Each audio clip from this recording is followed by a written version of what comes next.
Las guerras se constituyen en sedazos evolutivos, va decantando a los elegidos y llamados a gobernar y mandar.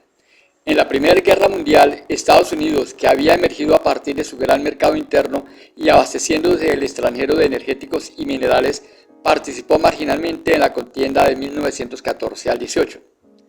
Terminada esta, y dado el grave daño a la economía en la que la infraestructura productiva, vial e institucional de los contendores europeos quedaron arruinados, Estados Unidos ungía como proveedor de todo: bienes, insumos, maquinaria, servicios, capitales, conocimientos.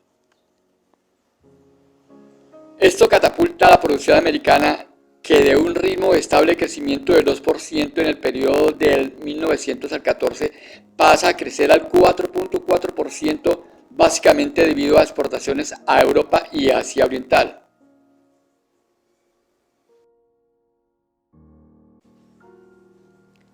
La guerra le hace bien a esta nación, la enriqueció y la elevó a única potencia dominante.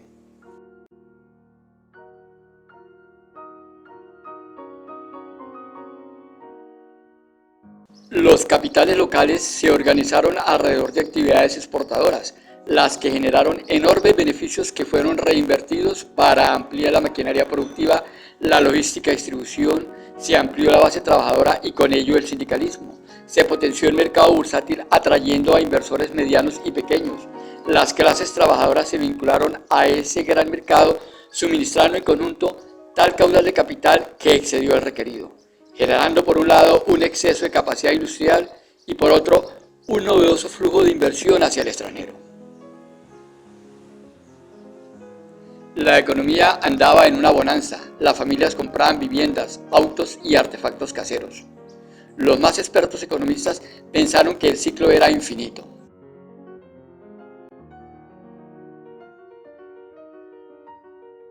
Por el lado europeo, las economías comenzaron a reconstruirse, lideradas por una Alemania que hacia 1926 redujo dramáticamente las compras americanas. Habían reconstruido su base industrial y su sistema vial y estaban exportando a sus vecinos.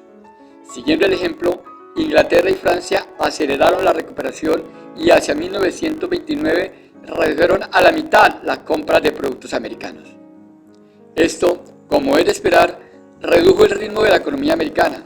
Si bien el comercio internacional era menos de la cuarta parte de la economía americana, comenzaron a despedir trabajadores, cerrar factorías, los puertos bajaron a menos de la tercera parte de su actividad. Todo esto, sumado al exceso de capacidad productiva, puso nerviosos a los accionistas. Los proyectos industriales que estarían a punto de salir a producir para el periodo del 30 al 32 debieron pararse. Los pedidos de acero, cemento y carbón se suspendieron y con ello todas las industrias conexas fueron afectadas y toda la industria se hundió. La economía mundial no creció. La reconstrucción europea hizo migrar la riqueza hacia allá, dejando a los americanos con los crespos hechos.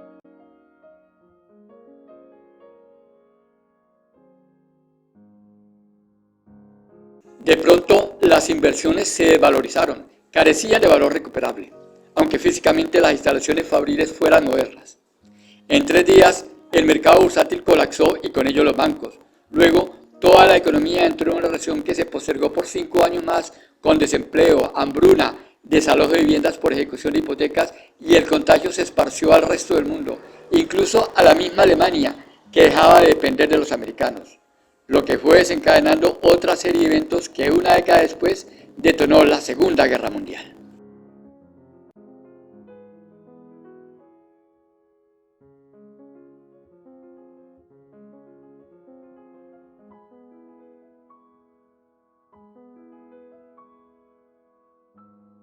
En esta corta historia vemos varias lecciones. Primero, los líderes empresariales y políticos veían por el espejo retrovisor.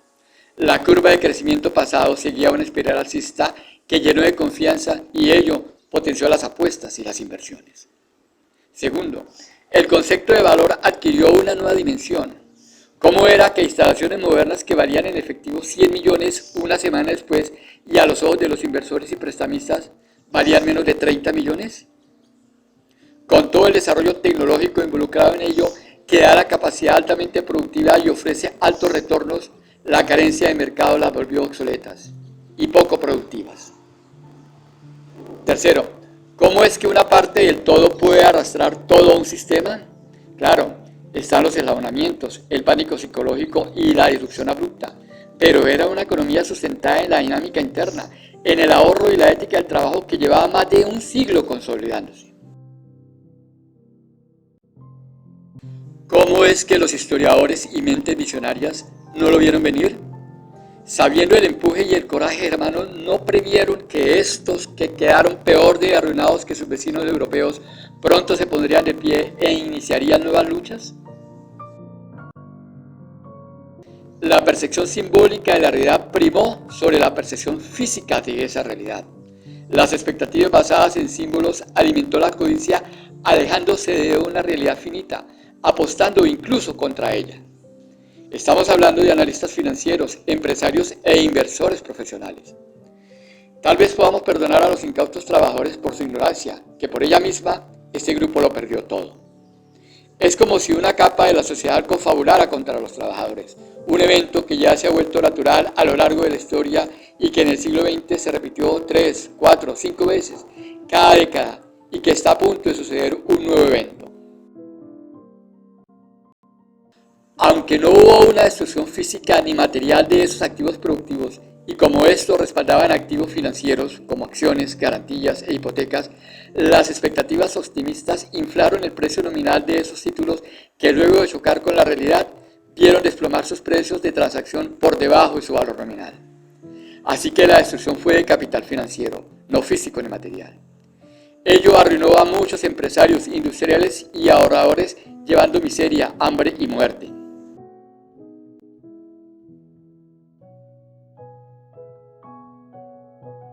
Pero los bienes materiales estaban ahí, nuevecitos y sin uso productivo, 5 años después se convirtieron en chatarra. 60 años después, en otro crack bursátil, los títulos depreciados, basura, fueron tomados por depredadores financieros que al amparo legal tomaron posesión de sus activos físicos y los vendieron, y no precisamente como chatarra. Es cuestión de visión y percepción. La ignorancia financiera destruye riqueza y empobrece. La riqueza y el bienestar se construyen a través del conocimiento financiero. Esas son las finanzas, la más alta labor intelectual humana. Hay otras perspectivas a considerar y me gustaría extenderme. Para el propósito de este asunto, estos 5 elementos son relevantes.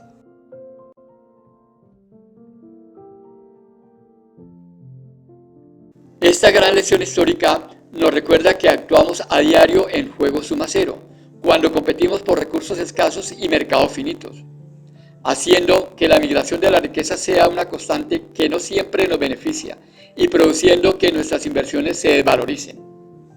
Nuestra inconformidad y codicia nos lleva a reñir con la realidad, lo que nos confunde, nos hace perder la perspectiva y el control. Nuestra ignorancia financiera destruye nuestra riqueza y nos empobrece, y ambas finalmente nos esclaviza, arruina y mata. Esto sucede cuando partimos de una asunción inicial que venimos a competir por lo escaso. Cuando partimos de la asunción que venimos a crear riqueza, descubrir fuentes y compartir la riqueza que el universo canaliza a través de nosotros, nos sometemos a otras leyes distintas a las del dolor, la ignorancia y la miseria. Y esas leyes universales prodigan sobre nosotros bienestar, comodidad y mucha abundancia.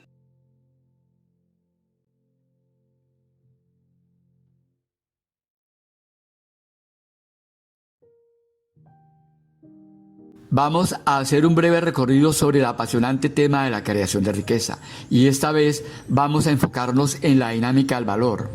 La acción para crear valor nos lleva a observar diversas ópticas partiendo desde una conceptualización del significado del valor y la riqueza, pasando luego a los elementos prácticos de un estudio de valoración técnica, el cual deriva de un trabajo profesional que contempla la inclusión de las recomendaciones internacionales más idóneas, aceptadas y efectivas que obligan al rigor científico, la crudeza objetiva y la mitigación del sesgo.